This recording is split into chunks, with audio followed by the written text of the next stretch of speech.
하나님의 말씀은 마태복음 7장 13절로 15절 그리고 21절을 보겠습니다. 좁은 문을 통하여 들어가라. 그 멸망으로 인도하는 문은 크고 그 길이 넓어 그 문을 통하여 들어가는 자들이 많고 그 생명으로 인도하는 문은 좁고 길이 협착하여 그 문을 찾아내는 자들이 적음이라. 거짓 선자들을 끊임없이 조심하라. 양의 옷을 입고 너희에게 나오나 속에는 노략질하는 일이들이라. 나더러 주여 주여 하는 자마다 다 그 천국에 들어갈 것이 아니요 다만 그 하늘들에 계신 내 아버지의 그 뜻대로 행하는 자라야 들어가리라. 오늘 말씀을 가지고 좁은 문 비밀 해제, 내 아버지의 그 뜻이라는 제목으로 말씀을 나누겠습니다. 성경에는 많은 말씀이 있는데 성경에 있는 하나님의 말씀들을 둘로 분류하면 서술문과 명령문입니다. 서술문은 그냥 우리가 읽어가면서 감동을 받을 수 있지만 명령문에 대해서는 그 명령이 특히 우리에 해당하는 명령일 때는 우리가 반응을 보여야 됩니다. 하나님 명령 중에서 좀 솔직히 부담이 되는 명령이 있지 않습니까? 근데 저한테는 이 좁은 문으로 들어가라 하는 것이 좀 부담이 되는 명령이었어요. 지금은 이제 다른 길이 없지만 나이가 안 들었을 때, 젊었을 때 그때는 하고 싶은 일이 굉장히 많고 뭐 즐기고 싶고 세상 일이 해보고 싶은 것이 너무 많은데 좁은 문으로 들어가면 그거 다 포기해야 되나? 그런 생각 때문에 이 말씀이 좀 부담이 되었습니다.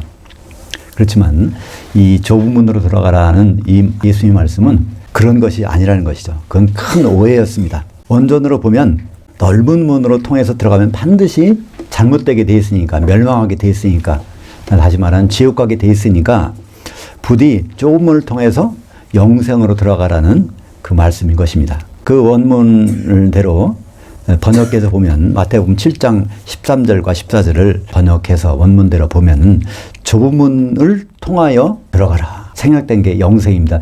한마디로 좁은 문을 통해서 영생에 들어가라. 그 멸망으로 인도하는 문은, 지옥으로 인도하는 문은 크고 그 길이 넓어 그 문으로 들어가는 자들이 많고, 다시 좁은 문에 대해 설명합니다.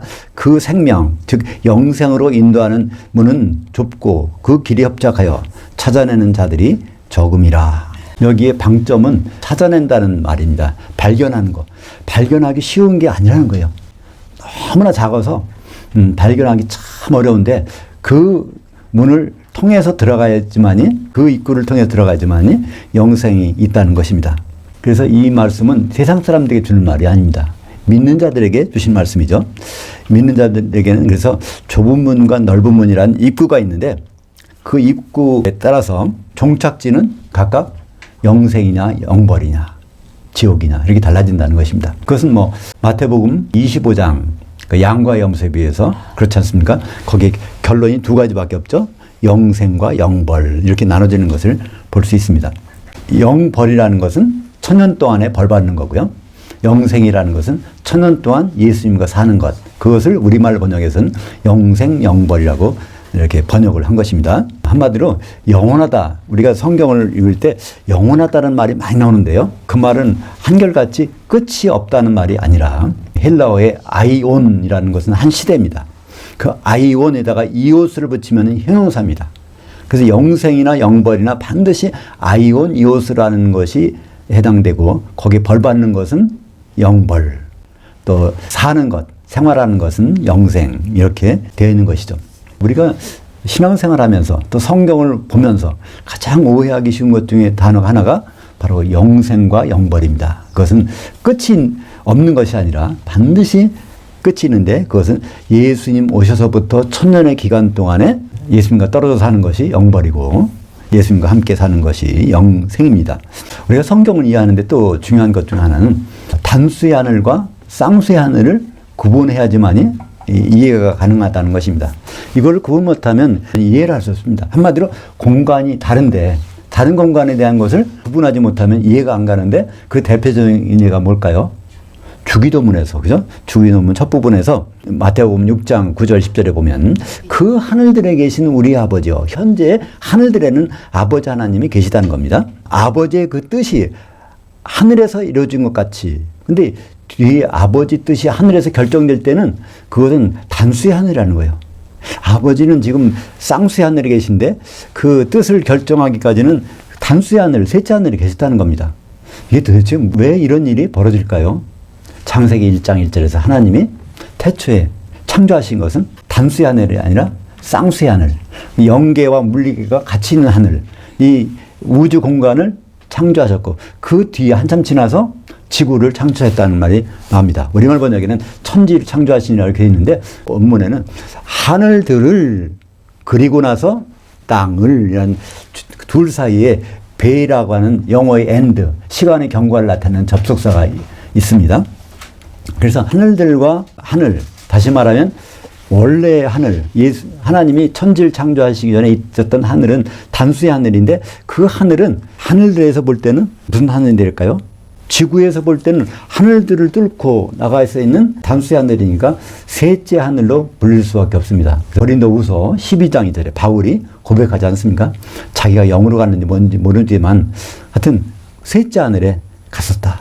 그 말씀을 분명히 하고 있습니다. 그래서 쌍수의 하늘들과 단수의 하늘을 구분하게 되면 예수님이 어디 계신지, 예수님이 어디서 어디로 오시는지, 예수님이 원래 2000년 전에 어디서 오셨는지 이런 부분들이 다 풀리게 됩니다. 예수님은 요한복음 3장 13절에서 이렇게 말씀하셨습니다. 하늘에서 내려온 자, 인자 외에는 그 하늘에 올라간 자가 없느니라. 거기에 보면 그 하늘, 단수로 되어 있어요. 셋째 하늘, 셋째 하늘에서 내려온 예수님을 말씀하고 있습니다. 셋째 하늘에서 어디로 내려왔습니까?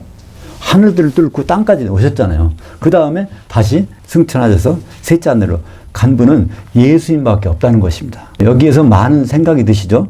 그러면 죽은 사람들은 하늘나라 못 갔나? 그건 못 갔습니다. 그건 성경에 분명히 나와 있죠. 음부 아니면 낙원에 있는 것이 성경에서 말씀하고 있는 것입니다. 또 성경에서 중요한 단어 하나가 천국입니다. 우리 지난 시간에도 한번 살펴봤지만 천국이라는 것은 우리말 번역어입니다. 한자어 번역어예요. 하늘천자 나라국자인데 이것을 원전에는 어떻게 됐냐면요.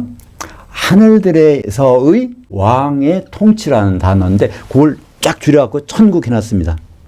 하늘이 아니라 하늘들, 아버지가 지금 계신 하늘들, 우리가 있는 우주, 그 다음에 왕의 통치, 그것은 바실레이아라는 말이니까 바실레이아는 바실리우스가 왕인데 그것이 하는 행위, 그래서 바실레이아 하면 왕의 통치가 되는 것입니다. 그러니까 그것을 그대로 번역하면 하늘들에서의 왕의 통치가 바로 천국인데 그러면 지금의 천국은 아버지께서 통치하시고 앞으로 예수님 오신 다음부터는 바로 왕이 아들이 되는 거죠. 그래서 같은 천국이라도 문맥에 따라서 아버지가 통치하시는 곳인지 아들이 통치하게 될 곳인지에 따라서 우리가 구분할 수가 있는 것입니다. 오늘 이제 마태복음 7장 21절에 나오는 천국은 아버지가 통치하시는 천국이 아니라 아들이 오셔서 심판하신 다음에 통치하실 천국이니까 천년왕국을 말씀하고 있는 것이죠.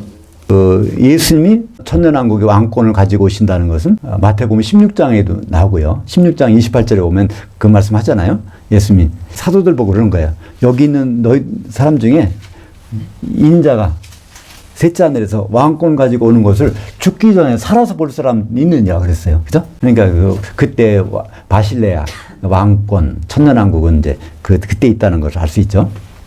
그 고린도전서 15장 24절에도 보면 15장 23절에는 부활의 순서를 얘기합니다. 예수님이 천년을 메고 두 번째는 예수님이 재림하실 때 그리스도에게 속한 자들, 그러니까 모든 기독교인들이 두 번째고 그 다음에 언제냐면 마지막이 그 나라, 그 왕국을 아들의 왕국을 아버지께 바칠 때 백보자 심판 때라고 해서 부활의 순서를 세 가지로 말씀하지 않습니까? 그때도 예수님이 자기 왕권은 천년이라는 것을 설명하고 있죠. 그런데 오늘 말씀에서 보면 왜 믿는 사람들, 기독인들은 영생으로 인도하는 문 대신에, 좁은 문 대신에 영벌로 인도하는 문을 선호하게 될까요? 오늘 다시 그 본문 마태복음 17장 13절을 보면은 좁은 문을 통하여 들어가라. 그 멸망으로 인도하는 문은 크고 그 길이 넓어 그 문을 통하여 들어가는 자들이 많고 여기 번역에 우리말에서는 통하여가 없어요. 그러니까 좁은 문이 목적지로 되어 있어. 넓은 문이 목적지가 아니고 좁은 문이 목적지라니까 거기는 나중에 들어갔으면 거기 얼마나 답답할까 이런 생각을 하게 되는데 그것은 바로 좁은 문을 통하여 들어가라는 헬라어의 전치사 디아라는 전치사가 있습니다. 영어로 하면 through인데요. 디아라는 전치사. 반드시 그 좁은 문으로 들어가야 나중에 천년왕국에 가게 돼. 넓은 문으로 가게 되면 바로 지옥 가게 돼. 그런 말씀이죠. 여기서 그러니까 좁은 문이 어떤 문인가 하는 것은 뒤에 7장 14절에 나옵니다.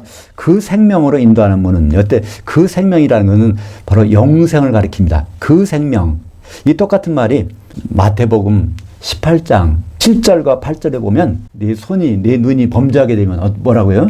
다 떼버리고 영생에 들어가는 것이 나으리라. 그때 말씀 나왔죠. 그때도 그냥 원래는 그 생명입니다.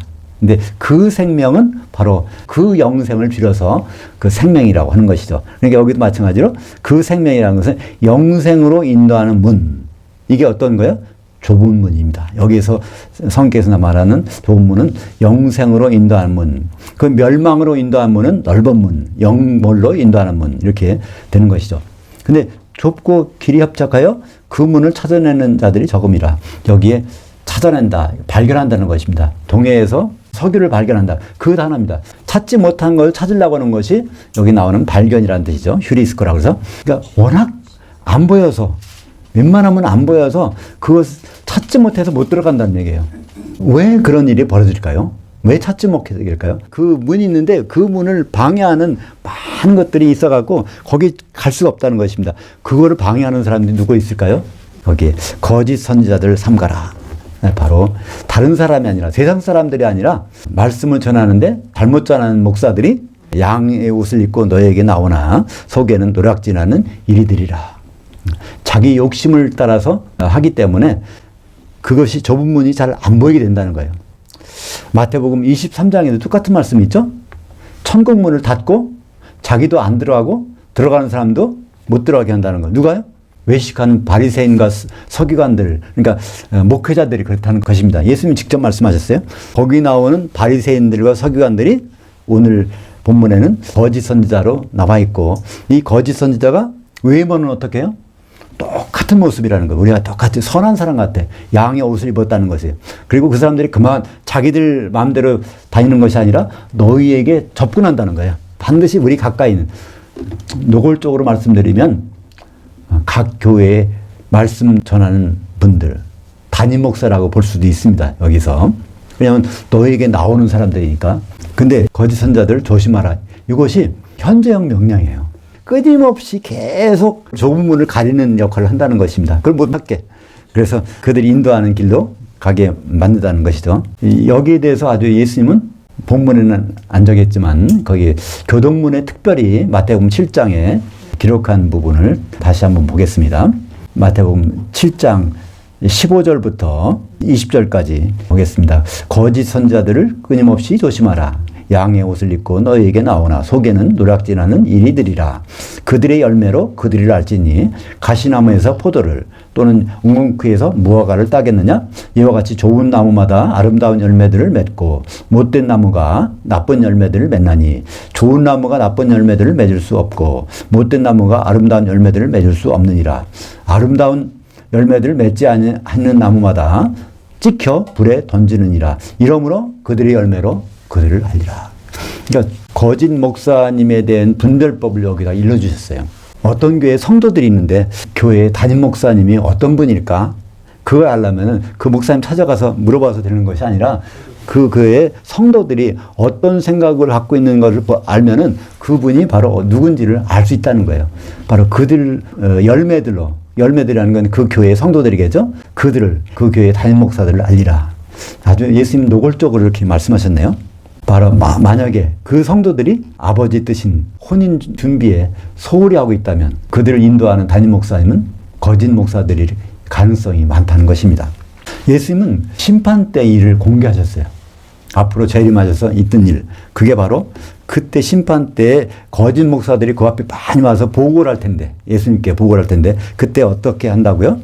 마태복음 7장 21절에 나더러 주여 주여 하는 자마다 그 천국에 들어갈 것이 아니요 다만 그 하늘들에 계신 내 아버지의 뜻대로 행하는 자라야 들어가리라. 들어가는 목적지 거기시 바로 영생에 가는 것은 주여 주여 한다고 들어가는 것이 아니라 내 아버지 뜻대로 행하는 자라에 들어가리라. 그러면 내 아버지의 뜻대로 행하는 자라의 영생이 들어가는 것이니까 앞에 문장에 보면 좁은 문을 통과해서 들어가야만이 영생이 들어가는 것인데 바로 좁은 문은 뭐라는 것을 알 수 있을까요? 아버지의 뜻이 바로 그것을 따라서 하는 사람들이 좁은 문으로 들어가는 사람이라는 것을 알 수 있습니다.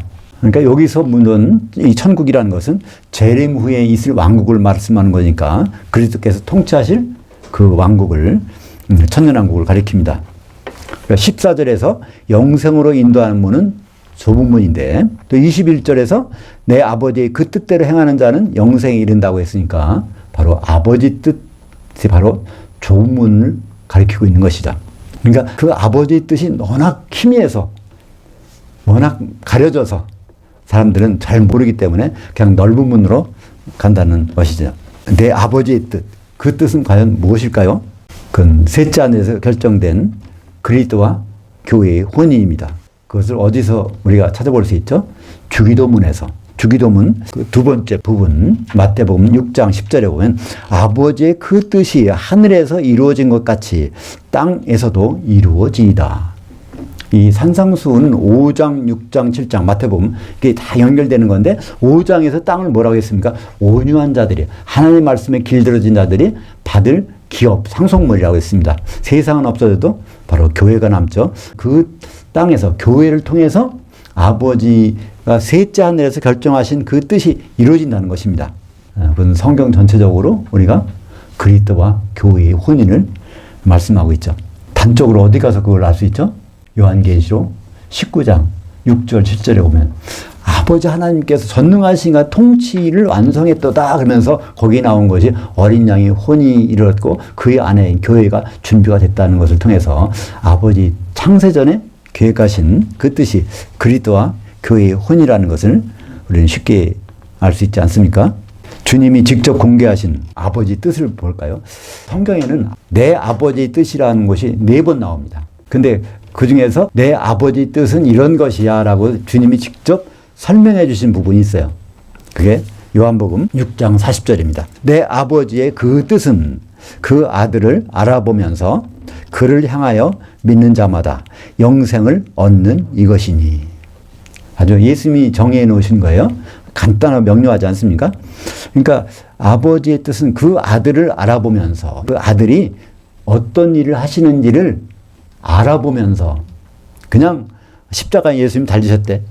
그게 아니라 왜 그런지를 알아보면서 그를 향하여 믿는 자, 그분의 과거와 현재와 미래를 믿는 자들에게 영생, 한 시대의 삶을 얻는 이것이니 이게 바로 아버지 뜻이라는 것입니다. 주님이 사도들 앞에서 밝히신 이 아버지 뜻은 예수님이 자기 피로 사신 교회와 혼인하신다는 것입니다. 예수님이 피 흘리신 것을 뭐라고 성경에서 말씀하고 있죠? 사도행전 20장 28절에 그 하나님이 예수님이 자기 피로 사신 교회를 목양하게 하셨느니라. 그래서 그 피로 사신 것이 그 교회인데 그와 왜 그 교회를 사셨을까요? 혼인하시려고. 이런 일들이 창세기 나오죠. 그럼 그 모형이 무엇일까? 로마서 5장 14절에 보면 아담은 오실 그리스도의 모형이니라. 그러니까 아담이 어떤 일을 했는지를 창세기 2장에 가서 보면 알 수 있죠. 아담이 자기 돕는 배 피를 다른 데서 구하지 않고 자기 피를 내서 구하게 하는 것입니다. 그죠? 하나님이 아담을 깊이 잠들게 하신 다음에 그 피로 그 아내를 데리고 오시니까 내 살 중에 살이요 내 뼈 중에 뼈다면서 자기 아내로 삼는 모습을 가르쳐 주셨습니다. 그것은 하나의 모형이라는 거예요. 아담과 하와가 그리스도와 교회가 혼인하는 모형이라는 것을 우리는 성경을 통해서 알 수 있습니다. 예수님이 요한복음 5장 39절에 뭐라고 말씀하세요? 너희가 성경에서 영생을 얻는 줄 알고 성경을 연구하거니와 이 성경, 구약 성경이 다 내게 대해서 증언하는 것이니라. 그러니까 아담과 하와의 결혼이 바로 예수님과 교회의 혼인에 대해서 증언하시는 것이라는 것을 예수님이 말씀하고 있지 않습니까? 베드로는 예수님이 그 그리스도라고 말합니다. 이건 예수님이 질문했을 때 나오는 답이에요. 예수님이 뭐라고 질문하셨습니까? 3년 반 거의 공생의 사역을 마치고 예수님이 예루살렘 가시기 전에 갑자기 방향을 남쪽이 예루살렘인데 북쪽으로 트셨어요. 가이사랴 빌립보. 거기 가서 사람들이 나를 누구라고 하냐니까 많은 사람들이 다 에레미야나 엘리야, 세례요한이 살아났다. 이런 다들 선지자라고 봅니다. 그럼 너희는 나를 누구라고 하느냐 하니까 거기서 툭 티가 나오죠. 이 베드로가 주는 그 그리스도시요 살아계신 하나님의 아들입니다. 이거 정확한 번역은요 이겁니다. 주는 그 그리스도십니다. 그런 거예요. 거기다 하나님의 아들이라는 것은 수식어입니다. 하나님이 아들이신 바로 그 그리스도입니다. 그러니까 바로 하나님이 인간에 대해서 죽으실 분입니다. 그런 뜻이죠. 그 말을 받아서 예수님 말씀하셨잖아요. 내가 그렇다. 내가 이제 예루살렘 가서 고난받고 죽고 살아야 되겠다. 그랬더니 뭐라고 합니까? 베드로가 갑자기 주야 그런 일이 있어서는 안 됩니다. 그러니까 거기 사탄아 물러가라. 그러니까 베드로가 그때 그 그리스도라고 한 고백은 베드로의 평소의 신앙이 아니었다는 걸 알 수 있죠. 예수님도 직접 말씀하십니다. 이것을 내게 계시하는 신이는 하늘들에 계신 내 아버지시니라. 계시라는 단어를 썼어요. 베드로에게 갑자기 계시하신 것은 바로 하늘들에 계신 내 아버지시니라. 이런 모든 일련의 일들이 창세기가 어떤 역할을 하는지, 예수님에 대해서 뭘 설명하고 있는지를 다 설명하고 있는 것이죠. 그렇다면 많은 분들이 이렇게 설교를 하시고 또 성도들이 그렇게 알아들어요. 교회란 무엇일까? 할 때 베드로처럼 그러한 신앙 고백한 사람들에게 세워지는 것이다. 그러니까 그런 신앙 고백한 사람이 바로 교회고 그런 사람들이 모인 것도 교회다. 이렇게 말씀하세요. 거기 베드로의 신앙 고백을 굉장히 중요하게 생각합니다. 근데 사실은 베드로의 신앙은 그때는 그런 게 없었어요. 베드로는 자기 신앙을 고백한 것이 아니라 갑자기만 계시를 자기 입으로 말하고 나중에는 그 부인했습니다. 그렇다면 교회는 어디에 세워지는 것일까요? 예수님이 말씀하셨습니다. 너는 이제부터는 반석 조각인데 나는 내 교회를 온전한 반석에다 세울 거야. 그 말씀하십니다. 베드로는 페트로스는 반석 조각이라는 얘기고요. 예수님이 교회를 세우겠다는 것은 이러한 반석. 조각이 다 온전히 모아지는 페트라에다가 교회를 세우겠다는 거예요. 그러니까 교회는 반드시 사도들의 중매를 통해서 이루어져야만이 그게 신부가 될 수 있고 예수님과 혼인할 수 있다는 말씀이 나오지 않습니까? 성경에서 뜻이라고 하는 단어, 아버지의 뜻이라고 하는 단어가 우리말에서 생각하는 거와 좀 많이 다릅니다. 우리는 보면 뜻하면은요, 뭐라고 말합니까? 뭐 낱말 뜻. 그럼 사전 찾아보면 그 낱말의 의미가 나오죠. 영어로 meaning이 나옵니다. 어떤 뜻하면은 그게 어떤 의미를 갖고 있는가 이거 생각하는데요. 성경에서 나오는 뜻은 대부분 그게 아니라 텔레마라는 단어를 쓰는데 그것은 의지입니다. 자기 결심이에요. 결심, 의지를 뜻이라고 번역한 것입니다. 그러니까 내 아버지의 뜻이라고 하는 것은 정확한 번역은 내 아버지의 결심, 내 아버지의 강력한 의지 이것입니다. 아버지의 강력한 의지가 성경 최초로 나온 부분이 창세기 2장 24절입니다. 이러므로 남자가 그 부모를 떠나 그의 아내와 합해서 둘이 한 몸을 이루도록 내가 반드시 하고야 말리라. 원문 그대로 번역하자면 그런 문장이 됩니다.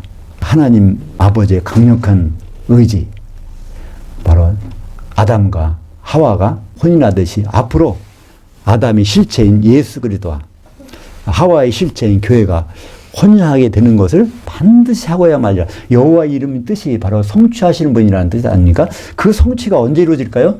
요한계시록 19장 6절 7절에 보면 바로 그리스도와 교회의 혼인이 이루어지는 것을 볼 수 있습니다. 하나님의 강력한 의지는 그리스도와 교회의 혼인 성취인데 아무리 목회자들이 많은 일을 했다고 하더라도 하나님의 혼인 성취와 무관한 일을 했을 때는 모든 것이 부정됩니다. 그것이 바로 오늘 다시 볼까요? 예, 마태복음 7장 21절. 나더러 주여 주여 하는 자마다 다 그 천국에 들어갈 것이 아니요 다만 그 하늘들에 계신 내 아버지의 그 뜻대로 행하는 자야 영생에 들어가리라. 그러니까 아버지의 그 의지, 아버지의 그 의지는 그리스도와 교회가 혼인하는 건데 그것에 대해서는 아무렇지도 않고 선지자 노릇하고 귀신 쫓고 능력 행하고 그것은 나와는 관계없는 일이라고 말씀하지 않습니까? 아예 그걸 불법이라고 합니다. 하나님이 정해놓으신 법이 있는데 그것과 완전히 정반대로 간다고 말씀하고 있는 것이죠. 그 불법의 내용이 어떤 건지를 보실까요? 마태복음 7장 22절과 23절 보면 불법이 어떤 얘기인지를 볼 수 있습니다. 그날에 심판날에 많은 사람이 많은 목사들이 나더러 이르되 주여 주여 우리가 주의 이름으로 선지자 노릇하며 주의 이름으로 귀신들을 쫓아내며 주의 이름으로 많은 권능들을 행하지 아니하나이까 하리니 그때 내가 그들 거짓 목사들에게 밝히 말하되 내가 너희를 도무지 알지 못하니 불법을 행하는 자들아 내게서 떠나가라 하리라. 여기에 예수님께 보고하는 그 목사들이 자기 나름대로는 주님을 주님이라고 부르면서 주여 부른다는 것은 자기가 그분의 노예라는 뜻이거든요. 내가 열심히 일을 했습니다. 이런 일을 다 했지 않습니까? 근데 거기서 한 가지도 인정을 받지 못하는 것입니다. 이 좁은 문에 대한 말씀을 하신 후에 이 좁은 문은 산상수훈에서 말씀하셨잖아요. 시간이 좀 지나서 예수님이 예루살렘 가시면서 또 좁은 문에 대한 말씀을 하신 것이 누가복음 13장에 나옵니다. 누가복음 13장 23절과 24절을 보겠습니다. 어떤 사람이 여짜오되 주여 구원을 받는 자들이 적으니까 그들에게 이르시되 그 좁은 문으로 통하여 들어가기를 힘쓰라. 내가 너희에게 이르노니 들어가기를 구하여도 못하는 자들이 많으니라. 그러니까 질문했어요. 구원받는 사람들이 소수입니까? 몇 명 안 됩니까? 그랬더니 거기에 대해서 바로 대답하지 아니하고 좁은 문으로 들어가는 자가 별로 없다는 거예요. 그로 들어가야 되는데 그 좁은 문은 마태복음에서 아버지의 그 뜻대로 아버지의 그 뜻이 창세전에 계획하신 결정하신 그리스도와 혼인에 대해서 그것을 따라서 가는 사람들이 그걸 따라서 가려면 좁은 문을 통과해야 되는 거고 그 결국은 영생인데 그를 가지 못한다는 것을 말씀하고 있습니다. 예수님의 좁은 문으로 표현하신 내 아버지의 그 뜻은 그리스도와 교회의 혼인이고 그 결과는 영생, 천년왕국입니다. 요한계시록 20장 4절에 그 영생, 천년 동안의 삶이 어떤 삶인지를 설명해 주고 있습니다. 또 내가 보호자들을 보니 거기 앉은 자들, 이기는 자들이 있어 심판하는 권세를 받았더라. 그들은 천년 동안 살아있었고 이것을 다른 말로 영생, 그리스도와 더불어 통치했었나니 이는 첫째 부활이라. 그리스도와 교회의 혼인이라는 아버지의 그 뜻, 그 의지를 존중함으로써 좁은 문을 통하여 영생에 들어가시기를 축복합니다. 기도하겠습니다. 아버지 하나님, 좁은 문의 반전 매력을 발견합니다. 좁은 문 그 자체는 잘 안 보일지라도 그 뒤에 펼쳐지는 천년 동안의 그 삶을 우리가 기대하면서 나아갈 수 있도록 인도하여 주시옵소서. 예수님 이름으로 기도합니다. 아멘.